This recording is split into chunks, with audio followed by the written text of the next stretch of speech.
오늘도 수요 예배에 참여하신 성도 여러분, 주님의 이름으로 환영하고 축복합니다.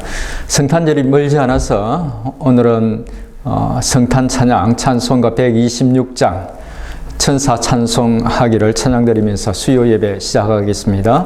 찬송가 126장입니다.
이 예배를 위해서 제가 잠시 기도드리겠습니다.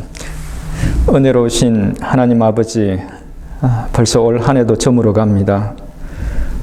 코로나 바이러스 때문에 무척이나 힘들고 당황스러운 한 해를 보내면서 부족하고 연약한 저희들을 지켜주시고 또 변함없는 사랑으로 사랑해 주신 주님의 그 크신 사랑과 은혜에 감사드립니다. 고달프고 힘들었던 한 해였지만 주님 때문에 힘과 소망을 가질 수 있었고 주님 때문에 행복했습니다. 이 시간도 그 은혜에 감사드리며 예배로 나아갑니다. 저희 예배를 받아주옵소서. 오늘은 학기의 말씀을 나누게 됩니다. 말씀을 통해서 하나님을 더 깊이 알아가는, 그래서 하나님을 더 깊이 사랑하게 되는 은혜로운 시간이 되게 해주옵소서. 예수님의 이름으로 기도드립니다. 아멘. 오늘 함께 나눌 말씀은 학개 1장 1절에서 11절입니다. 제가 읽어드리겠습니다. 학개 1장 1절에서 11절에 기록된 하나님의 말씀입니다. 다리오 왕 제2년 여섯째 달 곧 그 달 초하루에 여호와의 말씀이 선지자 학개로 말미암아 살디엘의 아들 유다 총독 스룹바벨과 요사닥의 아들 대제사장 여호수아에게 임하니라. 이르시되 만군의 여호와가 이같이 말하여 이르노라. 이 백성이 말하기를 여호와의 전을 건축할 시기가 이르지 아니하였다 하느니라.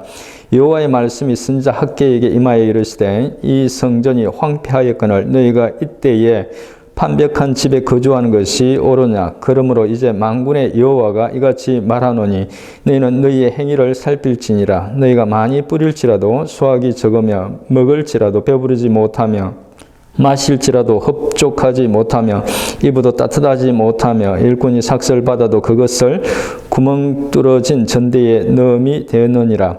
만군의 여호와가 말하노니 너희는 자기의 행위를 살필지니라. 너희는 산에 올라가서 나무를 가져다가 성전을 건축하라. 그리하면 내가 그것으로 말미암아 기뻐하고 또 영광을 얻으리라. 여호와가 말하였느니라. 너희가 많은 것을 받았으나 도리어 적었고 너희가 그것을 집으로 가져갔으나 내가 불어버렸느니라. 나 만군의 여호와가 말하노라. 이것이 무슨 까닭이냐. 내 집은 황폐하였으되 너희는 각각 자기의 집을 짓기 위하여 빨랐습니다. 그러므로 너희로 말미암아 하늘은 이슬을 거쳤고 땅은 산물을 거쳤으며 내가 이 땅과 산과 곡물과 새 포도주와 기름과 땅의 모든 소산과 사람과 가축과 손으로 수고하는 모든 일에 한재를 들게 하였느니라. 아멘. 학개서는 학개 선지자가 쓴 2장으로 된 짧은 책으로 바벨론 포로에서 돌아온 이스라엘 백성들에게 중단했던 성전 재건 공사를 다시 시작하라는 4번에 걸친 하나님의 말씀을 기록한 예언서입니다. 학개서는 역사서인 에스라서를 그 배경으로 하고 있고 또 스가랴 선지자도 학개와 같은 시기에 성전 재건축에 대한 하나님의 말씀을 전했기 때문에 학개서를 볼 때는 에스라서와 또 스가랴서 두 책을 같이 보면 도움이 됩니다. 그리고 에스라서, 스가랴서, 학개서를 이해하기 위해서는 그 책들이 쓰여진 역사적 배경을 어느 정도 이해할 필요가 있습니다.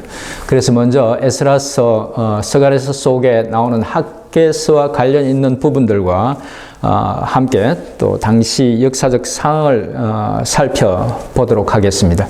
남유다는 여러 선지자들의 경고에도 불구하고 결국 우상 숭배와 또 그 악한 행실에서 돌이키지 않아서 마침내 BC 586년에 바벨론에게 멸망을 당하고 많은 사람들이 포로로 끌려가는 비극을 맞이합니다.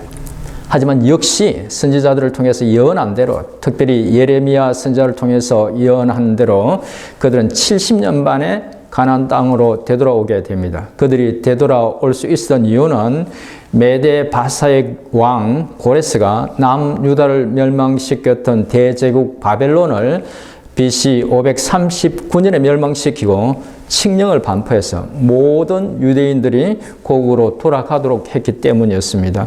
그 칙령이 역대하 36장 22절 23절과 또 에스라 1장 1절에 기록되어 있습니다. 그리고 페르시아 고고학 자료에서도 그 문수가 발견되었습니다. 분명한 역사적 사실이라는 것이죠. 이렇게 고레스 왕의 칙령으로 이스라엘 백성들은 이스라엘 땅으로 돌아오게 되는데 한 번에 모두 돌아오지 않고 포로로 잡혀갈 때처럼 1차, 2차, 3차로 3번에 걸쳐 돌아옵니다. 그리고 그 1차 귀환 때 그 지역 총독으로 임명된 스룹바벨이 약 5만 명 정도의 사람들을 데리고 예루살렘으로 돌아옵니다. 그들 중에 학개서를 지은 학개 선지자도 있었습니다. 포로에서 돌아온 이스라엘 백성들은 성읍을 재건하면서 솔로몬 성전이 있던 바로 그 터에 성전을 재건하기 시작합니다. 그런 내용이 에스라서에 잘 기록되어 있는데 에스라서 3장 8절을 같이 읽어보겠습니다. 예루살렘에 있는 하나님의 성전에 이른 지 2년 둘째 달에 살디엘의 아들 스룹바벨과 요사닥의 아들 요수아와 다른 형제 제사장들과 레위 사람들과 무릇 사로잡혔다가 예루살렘에 돌아온 자들이 공사를 시작하고 20세 이상의 레위 사람들을 세워 여호와의 성전 공사를 감독하게 하며 그렇게 성전 재건 공사를 시작했는데 사마리아에서 온 이방인들의 방해로 재건 공사는 곧 중단되고 맙니다. 그리고 그 중단된 공사는 다리오 왕 제2년까지 거의 16년 동안 재개하지 못합니다. 바로 그 시점에 하나님께서 학개 선지자와 스가랴 선지자를 통해서 성전 재건 공사를 다시 시작하라는 말씀을 주십니다. 에스라 4장 24절부터 5장 2절에 그 내용이 기록되어 있습니다. 에스라 4장 24절부터 5장 2절을 같이 읽어보겠습니다. 이에 예루살렘에서 하나님의 성전 공사가 바사왕 다리오 제2년까지 중단되니라. 선지자들 곧 선지자 학개와 이도의 손자 스가랴가 이스라엘의 하나님의 이름으로 유다와 예루살렘에 거주하는 유다 사람들에게 예언하였더니 이에 스알디엘의 아들 스룹바벨과 요사닥의 아들 예수아가 일어나 예루살렘에 있던 하나님의 성전을 다시 건축하기 시작하며 하나님의 선지자들이 함께 있어 그들을 돕더니 이 말씀을 보면 다리오 왕 2년까지 성전 재건이 중단되었다는 것과 바로 그때 학개 스가랴 선지자가 예언했다고 기록하고 있습니다. 학개 선지자도 바로 그 시점에 하나님의 말씀을 받았다고 또 기록하고 있습니다. 학개 1장 1절도 같이 읽어보겠습니다. 다리오 왕 제2년 여섯째 달 곧 그 달 초하루에 여호와의 말씀이 선지자 학개로 말미암아 스알디엘의 아들 유다 총독 스룹바벨과 요사닥의 아들 대제사장 요수아에게 임하니라. 이르시되 에스라 4장에 기록된 내용과 일치하죠. 학개 선지자는 이후 계속해서 3번 더 하나님의 말씀을 받아서 전합니다. 그리고 같은 시기에 스가랴 선지자도 하나님의 말씀을 3번 받아서 전합니다. 스가랴 1장 1절도 같이 보겠습니다. 다리오 왕 제2년 8째 달에 여호와의 말씀이 이도의 손자 베라가의 아들 선지자 스가랴에게 임하니라. 이르시되 스가랴 선지자 역시 다리오 왕 2년에 하나님의 말씀을 받았다고 말하고 있습니다. 하나님은 학개와 스가랴 두 선지자를 통해서 포로에서 돌아온 이스라엘 백성들에게 성전 재건을 촉구했던 것입니다. 그리고 덧붙여 만약 그들이 성전을 재건하면 하나님께서 도와주시고 또 더불어 축복해 주시겠다고 약속까지 하십니다. 두 선지자를 통해서 하나님의 말씀을 전해들은 지도자 스룹바벨과 대제사장 여호수아는 백성들을 독려해서 중단되었던 성전 재건 공사를 다시 시작합니다. 그런데 이번에도 또 공사를 방해하는 사람들이 나타납니다. 이번에는 유브라데 강 건너편에 살던 사람들이 공사를 방해했는데 위협을 해도 이스라엘 백성들이 계속 공사를 진행하자 그들은 마침내 다리오 왕에게 그 사실을 고발합니다. 하지만 바로 그 고발 때문에 오히려 공사를 더 빨리 끝내게 됩니다. 다리오 왕은 고발을 받고 문서들을 조사하게 하는데 그때 바사 왕국을 건설한 고레스 왕이 예루살렘 성전 공사와 관련하여 내린 칙령을 발견하게 됩니다. 그 칙령을 찾아낸 다리오 왕은 탈취해갔던 성전 기물까지 모두 되돌려 주게 하고 고발한 사람들에게 성전 재건 공사를 방해하지 못하게 했을 뿐만 아니라 그 공사에 필요한 물자를 요청하면 그것까지 조달하도록 명령합니다. 하나님께서 약속하신 대로 그들을 도와주신 것이죠. 다시 시작된 성전 재건 공사는 다리오 왕 6년에 다시 시작한 지 4년 만에 마무리됩니다. 바로 그 성전이 스룹바벨 성전입니다. 그렇게 학개 스가랴 선지자가 하나님의 말씀을 전하고 백성의 지도자들인 총독 스룹바벨과 대제사장 여호수아 그리고 이스라엘 백성들이 하나님의 말씀을 듣고 힘을 내서 성전 공사를 마무리하게 되었던 것입니다. 이제 오늘 본문 말씀을 잠시 살펴보겠습니다. 오늘 말씀은 학개 선지자가 성전 재건 공사와 관련하여 하나님으로부터 받은 첫 말씀입니다. 내용을 보면 성전 공사가 중단되었을 때 당시 상황이 어떤 상황이었는지를 좀 더 구체적으로 알 수 있습니다. 1절을 보겠습니다. 1절은 다리오 왕 제2년 여섯째 달 초하루에, 즉 6월 1일에 당시 정치적 지도자였던 총독 스룹바벨과 종교 지도자였던 대제사장 요수아에게 주시는 하나님의 말씀이 선지자 학개에게 임했다고 말씀하고 있습니다. 2절 이하는 학개 선지자를 통해서 주신 말씀을 기록하고 있는데, 내용은 성전 재건 공사가 16년 동안이나 중단된 상황에서 이스라엘 백성들이 저지르고 있는 잘못과 그 때문에 겪는 삶의 어려움들을 지적하면서 그들이 중단했던 성전 재건을 다시 시작하라고 촉구하는 것입니다. 좀 더 자세히 살펴보면 하나님은 포로에서 돌아온 이스라엘 백성들에 대해서 2절 끝에서 이렇게 지적합니다. 이 백성이 말하기를 여호와의 전을 건축할 시기가 이르지 아니하였다 하느니라. 그리고 4절에서는 이렇게 말씀하십니다. 이 성전이 황폐하였거늘 너희가 이때에 판벽한 집에 거주하는 것이 옳으냐. 이스라엘 백성들의 잘못은 성전 공사를 할 때가 이르지 않았다고 변명하면서 하나님의 전은 폐허가 된 채로 두고 정작 자신들은 판벽한 집, 그러니까 좋은 집을 짓고 살았다는 것입니다. 하나님은 그런 그들의 마음의 태도 때문에, 그들의 행위 때문에 6절에서는 비록 그들이 많은 씨를 뿌려도 수확이 없고 먹어도 배부르지 못하고 마시도 흡족하지 못하고 입어도 따뜻하지 못하고 일꾼이 삭슬 받아도 구멍 뚫어진 전대에 넣은 것처럼 없어진다고 말씀하십니다. 그리고 9절 전반부와 10절 11절에서는 그런 태도 때문에 하나님께서 그들이 많은 것을 바랐으나 얻은 것이 별로 없게 하고, 그나마 얻은 것을 집으로 가져갔지만 불어버렸고, 하늘에 이슬이 그치게 하셨고 땅의 산물도 그치게 하셨고, 또 그 모든 것에 한재를 들게 해서 소득이 없게 하셨다고 합니다. 하나님이 벌로 그들의 삶이 어렵게 되었다는 것입니다. 그러면서 하나님은 이스라엘 백성들에게 돌이켜 자신의 행위를 살피고 하나님의 전을 지으라고 말씀하십니다.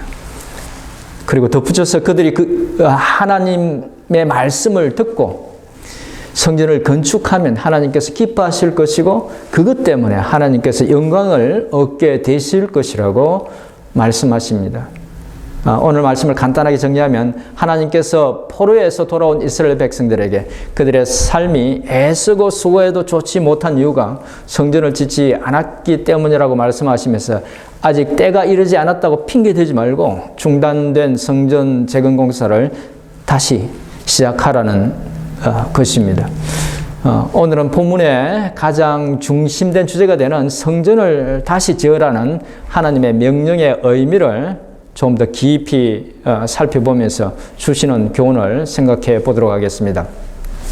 성전을 지으라는 의미를 제대로 이해하기 위해서는 우선 성전의 유래와 의미, 그리고 과거에 성전이 파괴된 이유에 대해서 알아야 합니다. 그렇게 하지 않으면 이 명령의 의미를 왜곡 또는 축소할 수 있기 때문입니다. 그리고 무너진 성전을 다시 지어야 하는 이유가 그것들과 직접적인 관련이 있기 때문이기도 합니다.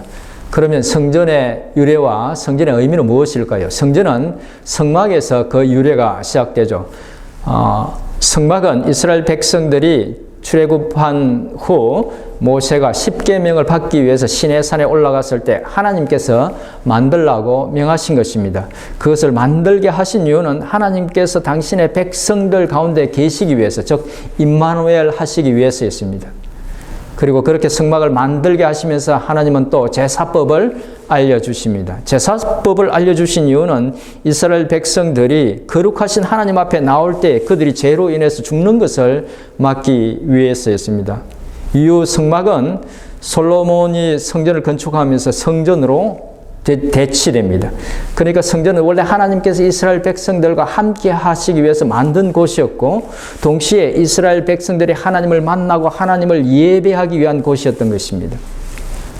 그런데 하나님께서는 그 성전을 BC 586년에 바벨론의 느부갓네살 왕이 완전히 파괴하도록 하고 성전의 모든 보물들까지 약탈해 가도록 했습니다. 하나님은 왜 당신이 직접 설계하시고 짓게 하셨던 그 아름답고 웅장한 성전을 무너뜨리도록 버려두신 것일까요? 열왕기상 9장 3절부터 9절에 기록된 내용을 보면 그 이유를 정확히 알 수 있습니다. 열왕기상의 이 말씀을 보면 솔로몬 왕이 성전을 지어 봉헌한 후에 하나님께서 솔로몬에게 나타나셔서 정말 이스라엘 백성들이 하나님만 섬기고 하나님의 법도를 따르면 복을 받겠지만 그들이 하나님을 따르지 않고 하나님의 계명과 법도를 지키지 않으면 비록 구별해서 바친 성전이라 할지라도 파괴시키실 것이라고 말씀하셨습니다. 이미 오래전에 하나님을 따르지 않고 우상을 숭배하고 하나님의 법도를 지키지 않으면 그렇게 하실 것이라고 말씀하셨던 것이죠. 그래서 성전이 철저하게 파괴되었던 것입니다. 정리하면 성전은 성막에서 유래한 것이고 하나님의 임재를 상징하는 곳이면서 당신의 백성들의 예배를 받으시고 만나 주시는 곳이었습니다. 그리고 하나님께서 그 성전을 무너뜨린 이유는 이스라엘 백성들이 하나님 대신 우상을 섬기고 하나님께서 가증히 여기시는 죄악을 행했기 때문이었습니다. 이런 내용에 비추어 볼 때 하나님께서 이스라엘 백성들에게 하신 성전을 지으라는 명령은 단순히 성전의 건물을 다시 지으라는 의미가 아니라는 것을 알 수 있습니다. 성전을 다시 지으라는 하나님의 명령은 곧 성전의 건물을 지어서 그곳에서 당신의 백성들 가운데 함께 하시는 하나님을 예배하고 섬기면서 그의 법도를 따라 거룩하게 살아야 한다는 것이죠. 다른 말로 하면 성전 건축과 함께 하나님 중심의 삶을 회복하라는 것입니다. 하나님께서 포로에서 돌아온 이스라엘 백성들에게 성전을 다시 지으라는 명령은 바로 그런 의미였던 것입니다. 그러면 포로로 돌아온 이스라엘 백성들은 성전을 다시 지으라는 하나님의 명령을 어떻게 이해했을까요? 결론부터 말씀드리면 그들은 그 의미를 제대로 이해하지 못했습니다. 그렇게 말할 수 있는 이유는 이렇습니다. 오늘 본문 다음에 나오는 학개서의 나머지 내용을 보면 하나님은 성전을 지으면 많은 복을 베풀어 주시겠다고 약속하십니다. 그런데 이스라엘 백성들이 성전을 재건한 후에도 그들의 삶 속에는 하나님이 약속하신 축복이 없었습니다. 이스라엘은 여전히 로마 제국의 식민지로 있었고 그들의 삶도 약속하신 것만큼 복이 넘치지는 않았습니다. 사실 이 부분이 학개서를 강의하면서 가장 설명하기 어려운 부분이었는데 말라기에서 그 이유를 찾을 수 있었습니다. 말라기서는 포로에서 돌아온 이스라엘 백성들의 삶이 포로 이전처럼 여전히 바르지 못하다는 것을 많이 지적하고 있는 책입니다. 이것은 결국 포로에서 돌아온 백성들은 성전 건물은 다시 지었지만 그들의 삶은 하나님 중심의 삶으로 회복되지 않았다는 것을 의미합니다. 이 말은 곧 이스라엘 백성들이 성전을 다시 지으라는 하나님의 명령의 의미를 제대로 이해하지 못했다는 것을 의미하는 것이기도 합니다. 그리고 바로 그 때문에 힘들게 성전을 재건하고도 하나님이 약속하신 축복을 누리지 못했던 것입니다. 그러면 오늘날 그리스도인들은 성전을 건축하라는 의미를 어떻게 이해해야 할까요? 하나님 중심의 삶을 회복하라는 본질적인 의미는 같지만 좀 다른 부분도 있습니다. 다른 부분은 성전의 개념이 구약시대와 달라졌다는 것입니다. 신약시대에는 성전의 개념이 바뀌어서 더 이상 건물을 성전이라고 하지 않습니다. 우리가 교회당을 종종 성전이라고 부르기는 하지만 구약의 성전과는 전혀 다른 개념입니다. 그렇게 바뀐 이유는 예수님의 지상사역 때문입니다. 예수님은 히브리서 9장에서 말씀하고 있는 것처럼 친히 대제사장이 되셔서 흠없는 자신을 속죄물로 드림으로 새 언약의 중보자가 되십니다. 예수 그리스도의 온전한 희생으로 이제는 더 이상 성전에서 짐승을 잡아 피의 제사를 드리는 그런 제사가 필요 없게 됩니다. 다르게 말씀드리면 예수님의 십자가의 죽음으로 영원한 효력이 있는 온전한 제사를 드렸기 때문에 구약시대의 성전이 더 이상 필요 없게 된 것입니다. 예수님의 은혜로 이제 어느 누구든지 제사장의 도움을 받지 않고도 예수님을 통해서 하나님께로 직접 나아갈 수 있게 된 것이죠. 그렇게 성전의 가장 중요한 기능을 몸소 감당하신 예수님은 이제 성령으로 당신의 백성들 속에 오셔서 당신의 백성들을 성전 삼으시고 그들 가운데 임마누엘 하십니다. 성전이 건물 성전에서 믿음을 고백하는 당신의 백성 성전으로 바뀐 것이죠. 사도 바울은 바로 이것을 깨닫고 고린도전서 6장 18절 19절에서 이렇게 말했던 것입니다. 너희 몸은 너희가 하나님께로부터 받은 바 너희 가운데 계신 성령의 전인 줄을 알지 못하느냐. 너희는 너희 자신의 것이 아니라 값으로 산 것이 되었으니 그런즉 너희 몸으로 하나님께 영광을 돌리라. 예수 그리스도를 믿음으로 고백하고 그의 영을 가슴에 품은 하나님의 백성들, 저와 여러분들이 이제 하나님의 성전이라는 것입니다.